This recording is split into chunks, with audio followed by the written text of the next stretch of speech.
nuova recensione. Oggi andremo a recensire il Cobalt Kinetics Banff della J&G, un fucile che sta, ve lo dico subito, sulle 500, tra le 550 e le 650 euro.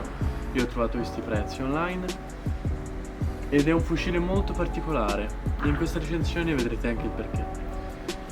Partiamo subito col dire che è un fucile che rispecchia il fucile vero, ovvero il Cobalt Kinetics, che è un fucile da tiro dinamico e quindi, come il fucile vero, ha anche delle interessanti funzioni che ora andremo a vedere. Ma prima direi di aprire la scatola e vedere anche come si presenta la scatola in sé per sé. Farò vedere il dietro e dopodiché l'aprirò. Andiamo subito ad aprire la scatola. Togliamo le linguette qua sotto, come ogni scatola J&G, e boom, molto bello. Ovviamente si parte con lo spegnifiamma classico in plastica, rosa, arancione fluo, batterie e questi accessori qua non sono in dotazione. Questa è una mia batteria che useremo per provare il fucile. Il caricatore, che ovviamente presenta il logo Cobalt Kinetics, e qua sopra possiamo già intravedere il meccanismo che sarà la matrice della peculiarità di questo fucile, che tra poco vi svelerò. Poi ovviamente una stina puliscicana che non fa mai male, niente di nuovo. Leviamo questi pad ed eccolo qua in tutta la sua interezza, molto bello. Ora direi di levare la scatola, prendere le cose che ci servono e ve lo faccio vedere anche da più vicino. Io direi di vederlo da più vicino. RIS ovviamente Hemlock, Canada 410 mm, loghi Cobalt Kinetics ovviamente, selettore di fuoco a 45 gradi, molto più comodo dello standard secondo me, grilletto dorato, grip molto particolare perché è in alluminio, mai vista una cosa del genere, e poi il calcio molto particolare e dopo vi farò vedere come aprirlo. Ovviamente anche l'altro lato,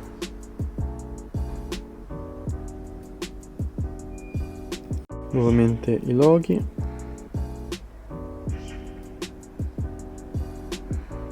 molto bello, ovviamente tacche flip up. Questo fucile ha una particolarità.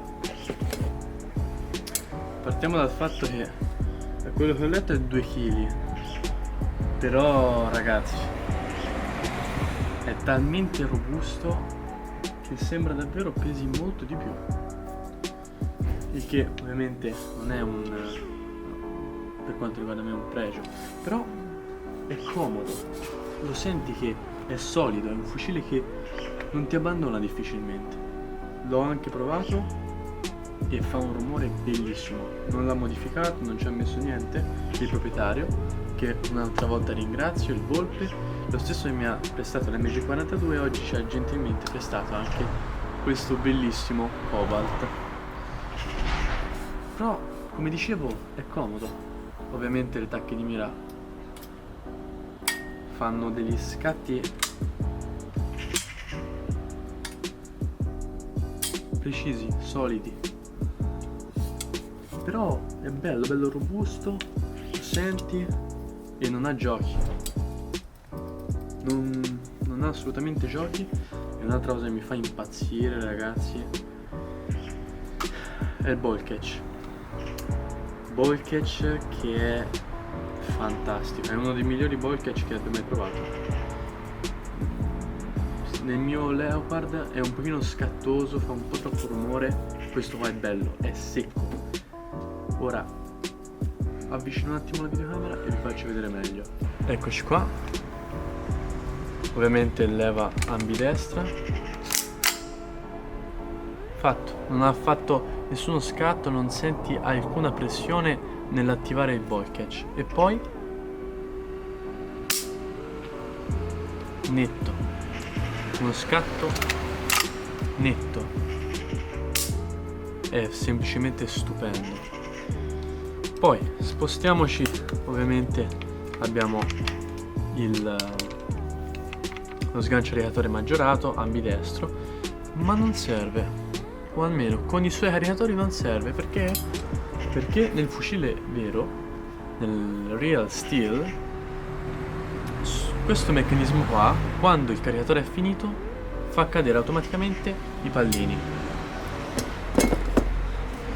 Si può disattivare questa funzione attraverso questa levettina qua, stira indietro e la funzione è attivata. E per dimostrarvelo, ora io lo metterò, è vuoto.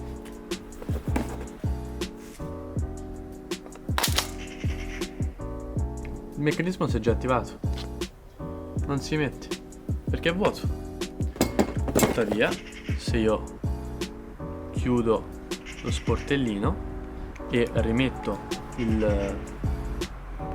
non so come chiamarlo, penso si chiami spingipallino, lo rimetto dentro. Questi sono caricatori che costano tra l'altro anche molto. Se lo rimetto, tac, si scatta. Questo è un monofilare da 90 colpi, quindi non ne tiene in realtà molti. Però appunto per un meccanismo del genere vi salva molti secondi.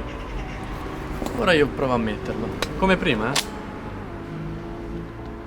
Si inserisce a pochissimo gioco, quello necessario, e ha questo bellissimo anche aggancio radiatore molto grosso per, diciamo, aumentare la velocità di ricarica, perché l'area in cui vai a inserire il caricatore è maggiore. Ti vicola a metterlo dove devi metterlo. Allora io adesso farei che vi faccio vedere come mettere la batteria nel calcio, perché la batteria ovviamente è nel calcio, e poi facciamo la prova di tiro. Ovviamente il calcio ha una brugola, questa qua, che non è però compresa nel pacco.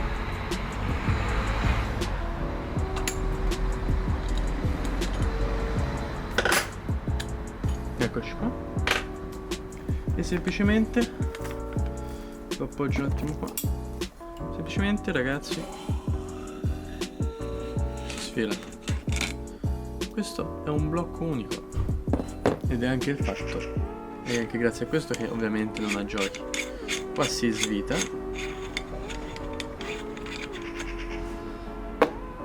e qua abbiamo il Tamiya.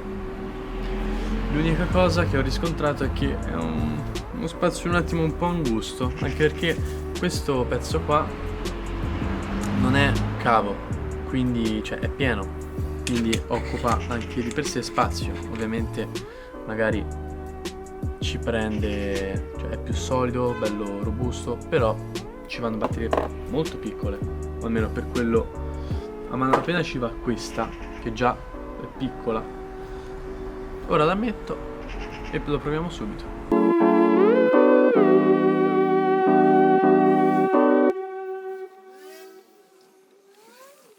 Sto facendo fatica a rimetterla. Ce l'avevo fatta, però ho detto vabbè, la stacco così faccio vedere come funziona. Ho fatto una cazzata. 2000 years later. Ce l'ho fatta. Ce l'ho fatta. Anche meglio di prima. Però non l'ho visto fino in fondo. Sacco, ovviamente qua bisogna stare attenti ai cavi, perché questo è bello, è un bel tassello.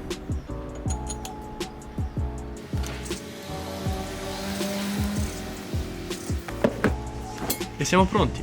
Eccolo qua, pronto. Ora ve lo faccio un po' sentire. Ho levato il caricatore. E altra peculiarità, ora metterò il video, ha un piccolo sensore qua un sensore, più una leva meccanica, che se non c'è il caricatore all'interno, il fucile non spara. Come potete ben vedere, non spara. Sicura bella solida, però non spara. Quindi proviamo.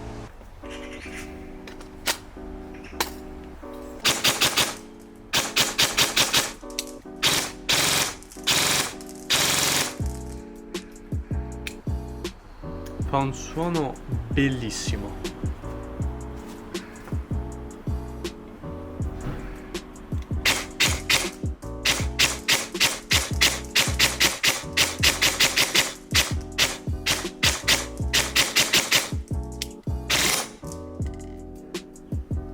Me lo aspettavo, non volevo che cadesse perché questi caricatori costano un bel po'. È cascato, è finito. Ovviamente non è mio, quindi ci ho fatto particolarmente attenzione e ho messo anche la mano sotto. È finito senza problemi. Davvero una figata. Ovviamente il fucile è logico che può essere utilizzato anche insieme a dei caricatori originali con originali non c'entra niente, perché io volevo dire maggiorati.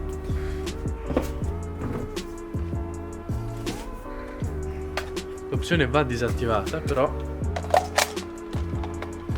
ovviamente vanno. Ora io non ci ho messo caricatori. Tac. Non spara. Il che dal punto di vista della sicurezza è una sicurezza in più. Tra l'altro anche questo GNG vecchio come cucco. Però un bel suono, una bella raffica. E ha il top di gamma ovviamente di centralina all'interno, che è anche programmabile. Ovviamente è la top di gamma GNG. Sentite? Come si fa? Semiautomatico. E finché non senti il beep non ti levi dal caricatore, dal trigger.